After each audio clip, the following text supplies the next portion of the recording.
Mahavira cassette के सुनने वाले समस्त भारतवर्ष के श्रोता बंधुओं को नवीन कुमार मिश्रा का कोटि कोटि आशीर्वाद और हमारे समस्त श्रोता बंधुओं को, समस्त भारतवासियों को सन 2021 की होली की बार बार बधाई हो।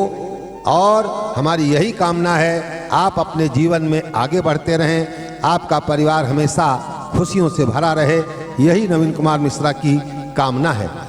आइए श्रोताओं, तमाम श्रोताओं की विशेष अनुरोध प्रक्रिया पर हम अपने जीवन के तमाम अनुभव आपको बांटने जा रहे हैं। 64 साल की उम्र में तमाम संतों से, महात्माओं से, सन्यासियों से, वेदों से, पुराणों से हमने जो ज्ञान प्राप्त किया है, हम आपको उस ज्ञान के प्रति सचेत करने के लिए आए हैं। जैसे हमारे धार्मिक सनातन धर्म में तमाम लोगों की भ्रांतियां होती हैं, तमाम लोग प्रश्न पूछते हैं, जैसे ब्राह्मण को द्विज क्यों कहते हैं? क्या ब्राह्मण दान लेने का अधिकारी है? रजस्वला स्त्री को अछूत क्यों मानते हैं? धार्मिक कार्यों में शंख क्यों फूंकते हैं? मुर्दे का सिर उत्तर की तरफ क्यों रखा जाता है? स्त्रियां मांग में सिंदूर क्यों लगाती हैं?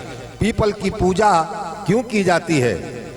श्राद्ध में पुत्र ही क्यों श्राद्ध करता है? देवताओं के दाढ़ी और मूछ क्यों नहीं होती? मुसलमान पश्चिम की ओर मुंह करके ही नमाज क्यों पढ़ते हैं? जनेऊ दाहिने कान पर ही क्यों चढ़ाया जाता है? माला क्यों पहनी जाती है? शुभ समय पर स्वास्तिक का निशान क्यों बनाते हैं? गोबर से आंगन लीपने से क्या होता है? सतियों को जेवर श्रृंगार के रूप में क्यों दिए गए हैं? ये तमाम आंतरिक चीजें जो आपके ज्ञान से परे हैं, मैं आपको देने का, बांटने का प्रयास कर रहा हूं। लेकिन उससे पहले कुछ आपको जिंदगी के अनुभव बता दूं। औलाद की वफादारी का पता बुढ़ापे में चलता है, यानी औलाद आपको कितनी समर्पित है इसका पता बुढ़ापे में ही चलता है। बहन की वफादारी का पता जवानी में चलता है। भाई की वफादारी का पता शादी के बाद में चलता है। पत्नी की वफादारी का पता, पत्नी की वफादारी का पता या पति की वफादारी का पता पत्नी की बीमारी में चलता है। पत्नी की वफादारी का पता पति की गरीबी में चलता है। मित्र का पता मित्र की परेशानी में चलता है। तो आइए, आज हम आपको बता रहे हैं कि स्त्रियां अपने मांग में सिंदूर क्यों भरती हैं। लेकिन आइए, उससे पहले आपको एक खुशखबरी दे दें। बहुत जल्द हमारे 2 कार्यक्रम, यानी पूरी रामचरितमानस का पाठ और पूरी रामायण राधे श्याम तर्ज पर, यानी नवीन कुमार मिश्रा की आईडी पर पूरी राधे श्याम रामायण 20-20 मिनट के भाग आपको हम सुनाने का प्रयास कर रहे हैं, नारद मोह से लेकर राज तिलक तक। और महावीरा कैसेट में पूरी रामचरितमानस, यानी नारद मोह से लेकर राम के राज तिलक तक 15-15 मिनट का एपिसोड हम आरंभ कर रहे हैं। आइए, अब हम आपको ये बताते हैं कि हिंदू धर्म के अंदर स्त्रियां अपने मांग में सिंदूर क्यों लगाती हैं। कहा गया है, सीमांत अर्थात मांग में सिंदूर लगाना सुहागन स्त्रियों का सूचक है। हिंदुओं में विवाहित स्त्रियां ही सिंदूर लगाती हैं।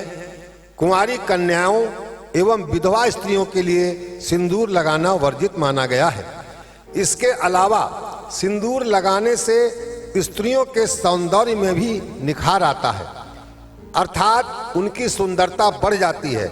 विवाह संस्कार के समय वर यानी दूल्हा, वधू यानी दुल्हन के मस्तक पर मंत्रों उच्चारों के बीच में 5 अथवा 7 बार 7 चुटकी में सिंदूर डालता है। तत्पश्चात विवाह कार्य संपन्न हो जाता है। उस दिन से वह स्त्री अपने पति की लंबी यानी दीर्घायु आयु के लिए प्रतिदिन सिंदूर लगाती है कि सिंदूर लगाने से हमारे पति की उम्र लंबी हो। मांग में दमकता सिंदूर स्त्रियों के सुहाग का घोतक है। यानी सिंदूर देखकर यह अनुमान लगाया जाता है कि ये विवाहित महिला है। मांग में सिंदूर लगाने का वैज्ञानिक कारण भी हमारे तमाम संतों मुनियों ने बताया है।